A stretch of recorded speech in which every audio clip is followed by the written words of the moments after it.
एक छोटे से गांव में मोहन नाम का एक गरीब किसान रहता था। वो दिन रात खेतों में मेहनत करता, लेकिन फिर भी मुश्किल से अपने घर का खर्च चला पाता था। सुबह होते ही वो हल लेकर खेत में लग जाता, पसीने और चिंता के साथ अपनी जिंदगी को जैसे तैसे आगे बढ़ाता रहता। मोहन की पत्नी सरला एक सीधी साधी और समझदार महिला थी, जो हर हाल में घर संभालती थी। उसकी 2 बेटियां थीं। बड़ी बेटी गीता, जो समझदार और अच्छे स्वभाव की थी, और छोटी बेटी नीलम, जो चंचल और चालाक थी, लेकिन अपनी बड़ी बहन से बहुत ईर्ष्या करती थी। दोपहर का समय था। रसोई में सरला चूल्हे के पास बैठी खाना बना रही थी। गीता उसके पास आकर चुपचाप सब्जी काटने लगी। गीता बेटा, तुम हर काम इतनी लगन से करती हो, सच में तुमसे घर संभल जाता है। माँ, ये तो मेरा फर्ज है। आप इतनी मेहनत करती है तो मैं कैसे पीछे रह सकती हूँ। तुम्हारी यही बात मुझे सबसे अच्छी लगती है, शांत स्वभाव और समझदारी। इतना कहते कहते अचानक सरला को ध्यान आता है। अरे, नीलम कहाँ है? सुबह से दिखी ही नहीं। नीलम, ओ नीलम! सरला जोर से आवाज लगाती है। कुछ पल सन्नाटा रहता है, फिर तेज कदमों की आवाज आती है। नीलम गुस्से और चिड़चिड़े अंदाज में रसोई में अंदर आती है। क्या है माँ, इतनी जोर जोर से क्यों बुला रही हैं? मैं कोई खाली नहीं बैठी थी। बात करने का ये तरीका है? मैं बस पूछ रही थी कि तुम कहाँ थी। नीलम हंसते हुए तंज में, आपको मेरी क्या चिंता होगी? आपको तो बस आपकी आदर्श बेटी गीता की ही फिक्र रहती है। गीता, नीलम ऐसा मत बोलो। नीलम गुस्से में बीच में काटते हुए, आप चुप ही रहो दीदी, हर वक्त अच्छी बनने का नाटक मत किया करो। सबके सामने सीधी साधी बनती हो और सारी तारीफें भी तुम ही ले जाती हो। नीलम, बस करो नीलम, ये जलन तुम्हें गलत रास्ते पर ले जा रही है। हाँ, जलन है मुझे, क्योंकि मुझे हमेशा आप दोनों के बीच में छोटा और बेकार महसूस कराया जाता है।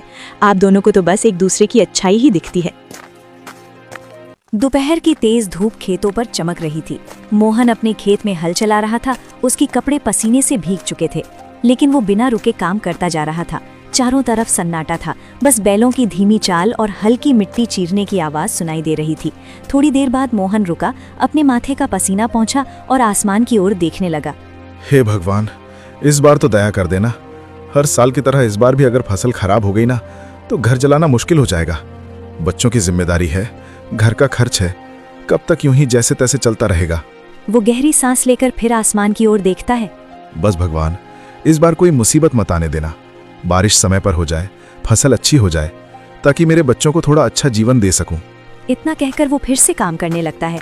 तभी दूर से कोई आवाज लगाता है। अरे मोहन! मोहन मुड़कर देखता है। उसका दोस्त रामलाल उसकी तरफ आ रहा होता है। क्या बात है भाई, आज तो बड़े सोच में डूबे हुए लग रहे हो। क्या बताऊं रामलाल, किसान की जिंदगी ही ऐसी है। मेहनत तो पूरी करते हैं, लेकिन सब कुछ ऊपर वाले के हाथ में होता है। बिल्कुल सही कहा तुमने। इस बार तो मौसम भी कुछ ठीक नहीं लग रहा। कभी ज्यादा धूप, कभी अचानक बादल। हाँ, बस यही डर लगा रहता है। अगर समय पर बारिश नहीं हुई तो सारी मेहनत बेकार चली जाएगी। लेकिन मेहनत करने वालों का साथ भगवान जरूर देता है। देखना, इस बार सब अच्छा होगा। थोड़ा माहौल हल्का होता है, फिर रामलाल मुस्कुराते हुए पूछता है। अच्छा छोड़ो ये सब, बताओ घर पे सब कैसे हैं? भाभी जी और तुम्हारी दोनों बेटियां कैसी हैं? सब ठीक हैं? सरला तो हमेशा की तरह घर संभाल रही है, और मेरी बड़ी बेटी गीता, वो तो बहुत समझदार हो गई है। घर के हर काम में हाथ बटाती है, कभी शिकायत नहीं करती। अरे वाह, ये तो बहुत अच्छी बात है। आजकल ऐसी लड़कियां कहाँ मिलती हैं। हाँ, लेकिन छोटी वाली नीलम, उसका स्वभाव थोड़ा अलग है। चंचल है और कभी कभी गुस्सा भी जल्दी आ जाता है। समझाने की कोशिश करता हूं, लेकिन उम्र भी तो ऐसी है। कोई बात नहीं मोहन, धीरे धीरे सब समझ आ जाता है। बच्चे हैं, समय के साथ सीख जाते हैं। बस यही उम्मीद है कि दोनों बेटियां सही रास्ते पर चलें और खुश रहें। बाकी भगवान की मर्जी। दोनों कुछ पल के लिए खेत की तरफ देखते हैं, फसल, मिट्टी और अपने संघर्ष भरे जीवन को। चलो भाई, हिम्मत मत हारना, सब ठीक होगा।